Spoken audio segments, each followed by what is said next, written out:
Story time about the girl who used me to get with my guy best friend. So a little background information, I was 15 and in 9th grade. Well, at the end of summer, right before school started, this girl named Liv added me on Snapchat.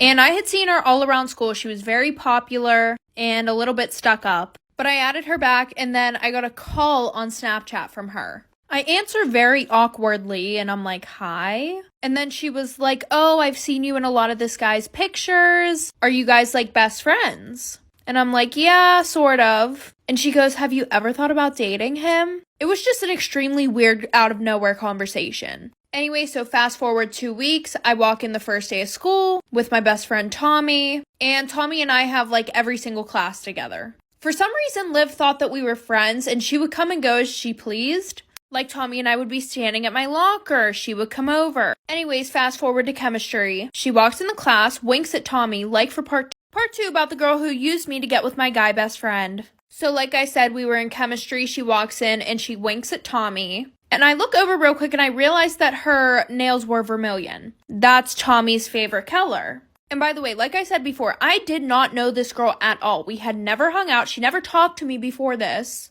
Not to mention, anytime that her and I talked, she would only talk about Tommy. Fast forward a couple days, we're in chemistry, and somehow she got her assigned seat next to me, and she was like, hey, do you want to study for the chemistry test together? And I was kind of excited because I thought that I had a new best friend. So I said, yeah. Later on, she comes to my house. I never told her an address or anything like that, so I was very creeped out about how she knew my address. We studied for the test, and she goes, hey, do you want to hang out with Tommy and a few other guys tomorrow?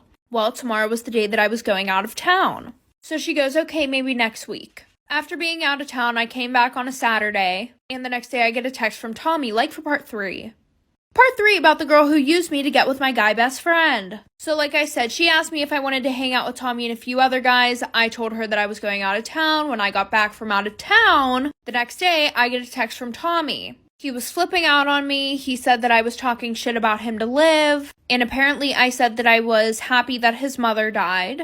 And a bunch of other bullshit. Well, after that, Tommy cut me off, so I was lonely. And I started hanging out with Liv more. Even though she said that terrible stuff to Tommy and made him cut me off. So fast forward a year, he is a new best friend, right? I get a DM from her on Instagram saying like, hey, did Tommy used to be your best friend? Pretty much everybody knew what happened between me and Tommy.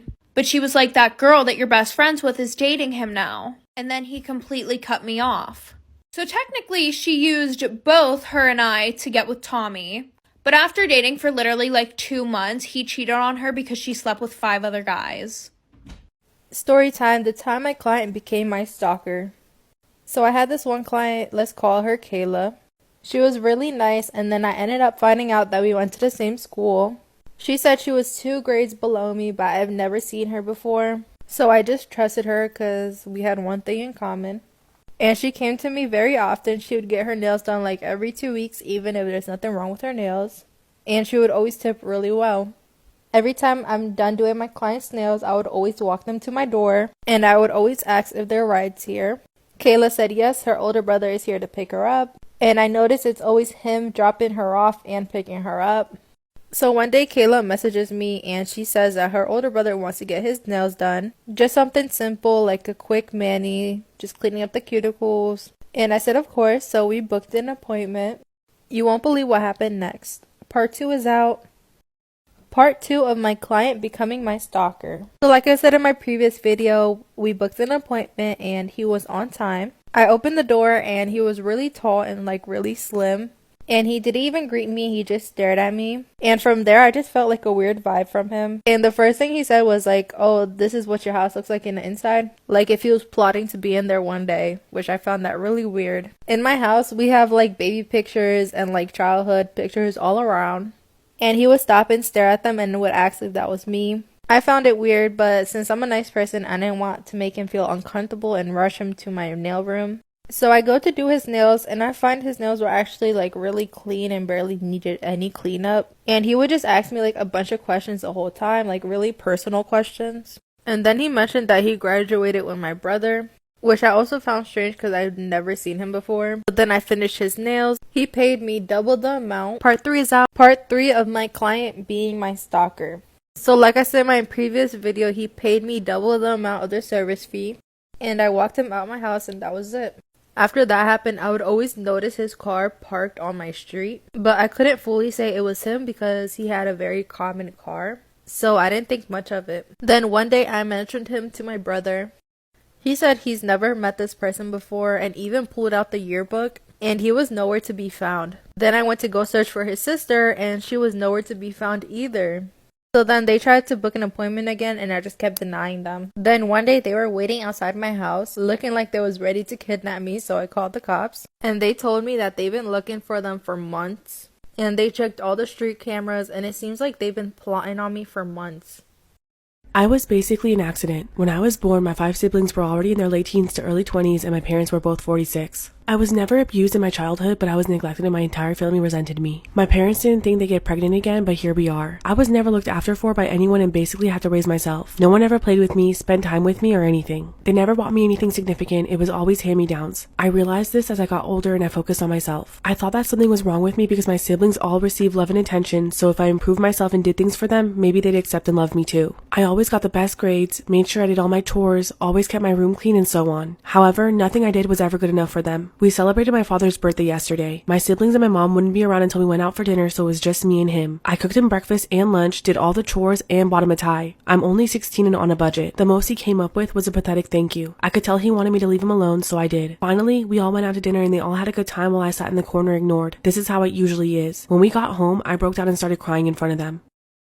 Part 2 of how I told my family I wish they'd given me up. I don't know what triggered it, but I started crying. Maybe it was because of them being so happy together. When they asked me what happened, I just blew up at them and told them how I felt about my entire childhood. I told them how they never showed me any kind of love or affection, among other things. I ended it by saying I wish they had aborted me if they hate me so much, or could have given me up for adoption so they could live their lives without me. My oldest sister started to say something, but I ran up to my room, closed the door, and went to sleep listening to music as they knocked on my door. When I faced my family the next day, the first thing they all did was give me a big hug, which honestly surprised me. It was the first time in years they showed me any affection. They also prepared me food, and after eating, we all talked. My oldest nephew, who was 2 years younger than me, stumbled across my post and showed it to my sister. They all apologized for how they treated me. They confirmed that I was an accident and none of them wanted to deal with another baby, so I messed up everything. But they didn't word it like that. Their reasoning was that I always did so well in life, so they were able to ignore me and pretend like I wasn't there, basically. They said they would do their best from now on to make me feel as part of the family. I thought about it long and hard and decided I'll try to form some kind of bond with them if it's even possible. Mainly, I'm going to live for myself and work towards Storytime, my boyfriend cheated on me, so I cheated on him with his cousin. So a little background information, I was 18 and a freshman in college. So my boyfriend and I have been dating for 3 years going on 4. And we were pretty much what you call a very toxic relationship. We would break up with each other, then get back together 5 minutes later. I would say that it's all really my boyfriend's fault, because instead of spending time with me, he would rather go out to the club and sleep with any whore that he could find. But he would always start an argument with me before he went to the club so that way he had a reason to cheat on me. And he's been doing this ever since we first started dating. I don't know why I didn't take that as a red flag, but I'm a dumb bitch who lacks common sense and is completely blind to red flags. So I started a private Snapchat, but I used it as almost like an OnlyFans. Except it was free. I added a bunch of guys on there and my boyfriend's cousins. His one cousin was my best friend and would low-key hype me up. Like for part 2 about how my boyfriend cheated on me, so I cheated on him with his cousin. So like I said, I made this private Snapchat that was basically like an OnlyFans. And I had his cousin on there who was low-key my best friend. And he would low-key always hype me up on my thirst traps. So eventually I sent him a whole nude picture of myself. His cousin had a girlfriend, but neither of us were going to tell our significant others. And I told his cousin that I would sleep with him if he cheats on me again. Well, what do you know? A few nights later, he calls me starting an argument before he goes to the club. So I go to bed, I'm bawling my eyes out. And he calls me at 3 in the morning asking for me to get an Uber for him and some friends. But I hear a girl talking in the back. So obviously I gave him a hard time about it. So he hangs up on me, calls me 20 minutes later, and I hear this girl talking in Spanish in the background. Me being me, I assume the worst. I assume that he cheated on me. So he calls me the next day saying that we need to talk. I go over there, he says he doesn't want to be with me anymore. Life for part 3. Part 3 about how my boyfriend cheated on me, so I cheated on him with his cousin. So like I said, he calls me over to his house. He says that I'm the problem in the relationship.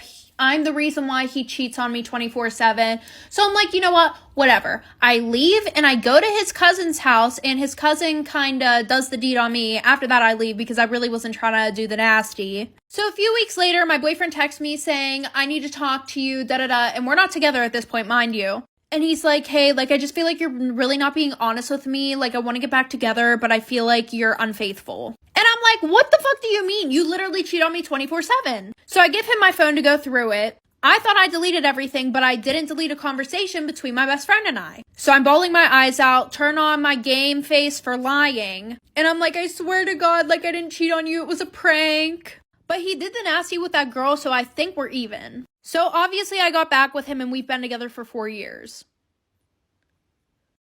Story time. The time my client scammed me. Before I get into the story time, I'm having a sale on St. Patrick's Day. 50% off all green colors and 25% off the entire website. With that being said, let's get into the story. As you all know, I used to take clients back in the day.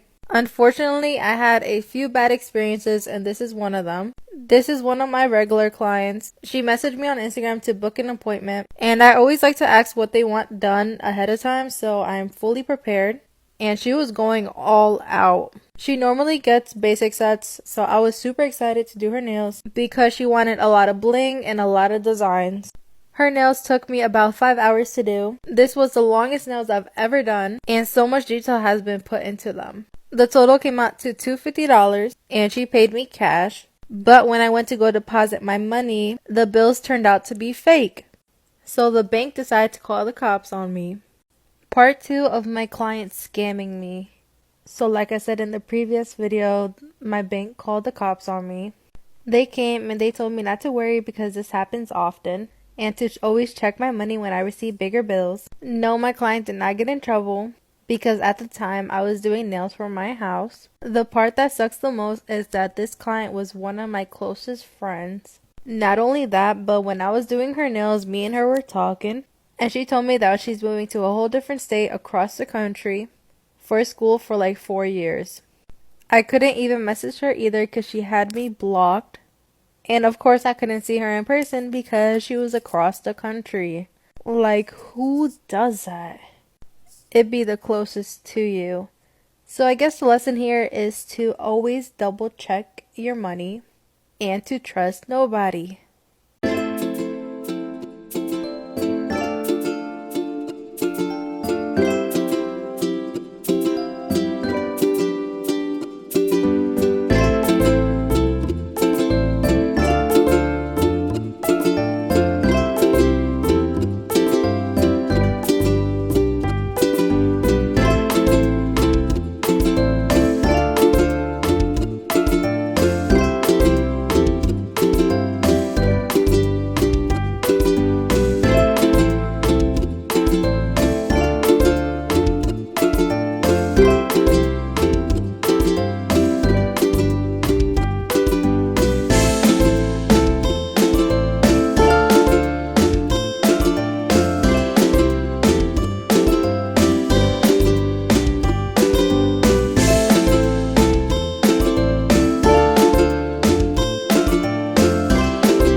Okay, so I'm the worst person ever, and I only have 15 minutes to get ready because I was watching a Hannah Montana Escapes Disney YouTube video. It was really good, though. But I still have to do my hair, do my makeup, pick an outfit, cry, I guess. And since I only have 15 minutes and you guys asked for a makeup routine, I'll just show you what I do really quickly because I just learned how to do my makeup. So, I put this concealer. Yeah, bitch. I said concealer. I'm well educated. Okay. I'll put this all over my eyeball area. And I like to lift. Oh my god, my under eyes, they are so purple. I have a whole entire galaxy in that shit. And we lift because bitches, we stay lifted. Okay, and now I'm gonna beat my face like I beat these hoes. Just kidding. I'm not though. Just kidding. I hope this isn't slow-mo. I did too much. I did too much. I did too much. And I keep forgetting I have like literally 14 minutes now. 14 minutes now. 14 minutes now. And it looks like I have a ski mask. It looks like I have a mask on. So like I said, I just learned how to do this and I clearly just OD'd. And honestly, I just don't have time. I literally just don't have. All right, we're going with the ski mask today, bitch. I feel like I could just like wipe it though. Hell yeah, I could wipe it. That's what Bounty was made for, to pick shit up. All right, we're adding some booty snow. So that shit, I think this is supposed to make it sit. Okay, so I have 10 minutes left. I have to do my mascara now. I'm not gonna do it on camera though because I am not that talented and y'all are not gonna see me lacking. So give me 1 second. Is this an aesthetic? Oh, it's done. Hello, it's me. I'm on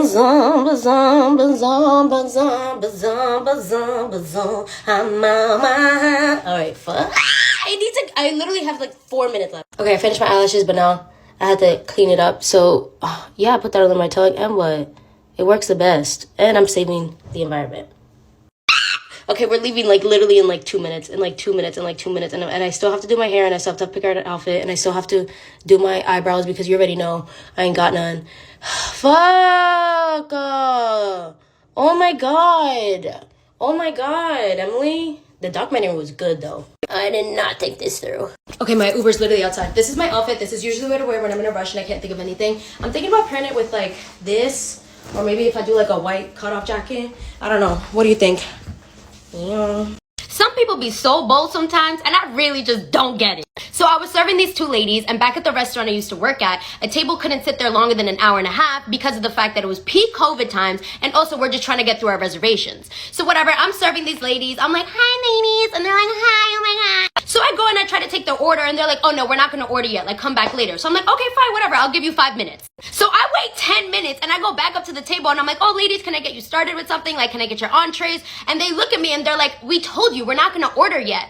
And I was like, okay, relax attitude. And because I felt like this is gonna be a problem from the jump, I look at them, I'm like, okay ladies, no problem. Just as an FYI, we do have a 90-minute time limit, so we will ask you for the table afterwards. I don't want you to feel rushed towards the end of your experience, so I just wanna let you know that. So whenever you're ready to order, let me know. So these ladies look at me and they're like, do you not know how this works? We are guests. You're here to wait on us, not the reverse. So whenever we're ready, we'll make sure to call you down, okay? Johnny Depp just won his trial. I have been watching this trial so religiously, and honestly, if y'all are gonna take anything away from this trial, I want y'all to take away that girls like Amber Heard, they exist. I cannot tell you how many different times I have ran across those girls that are just so nice, and you're so, oh my god, everybody loves me, I'm so nice, I'm so innocent, and they literally be the most vile people ever. I know that I'm a little, but at least I'm upfront with it. Like, some girls really be just the meanest, the ugliest people behind closed doors, but to the rest of the world, they're My Little Pony reincarnated. No que mierda. I don't know, I'm just saying, be careful, y'all, because it's not even just women, it's men too, it could be anybody. People like Amber Heard exist. They're not unheard of. Am I alright? So I have a secret to share, and I'm a little embarrassed about it, but I'm gonna share it anyways. I can't rap. Can't rhyme, can't do it, I don't know why. But my friends in LA are really good at it. Like, we would sit in a room and they put on a beat and they start spitting, and it'd be really funny and entertaining. But I would be sitting there in silence trying to think of words that rhyme, like Emily, Cremily, Demily. It just wasn't clicking. And they would always try to include me and be like, oh, Emily, it's your turn. But I literally had nothing to say, so I would always just sit there in silence. And I just don't want to do that anymore. So my secret is, I've been practicing. So I wrote a couple bars down, and I'm going to show y'all this super heat fire that I just made up.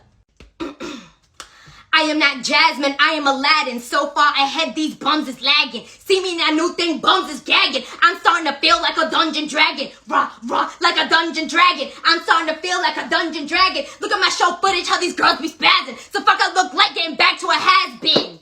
Yeah, I said it, has-been. Oh, period! Who trying to rap battle? So when I was a sophomore in high school, I had this teacher who would only let the students in her class use the restroom one time per semester. Well, one day I raised my hand and I was like, excuse me, I don't remember her name, can I please use the restroom? And she was like, no you can't, because you've already used the restroom in my class this semester. Well, excuse me, you can't dictate my bladder. So I'm like all frustrated, and I started secretly texting my mom because I wasn't allowed to use my phone in class. And I was like, Mom, I'm sitting in class right now, my teacher won't let me use the restroom. And she was like, I'll take care of it for you. And I was like, okay. So like 5 minutes goes by, and all of a sudden my teacher's phone starts ringing, and she walks up to it and answers it, and she's like, hello? Yeah. Okay, thank you.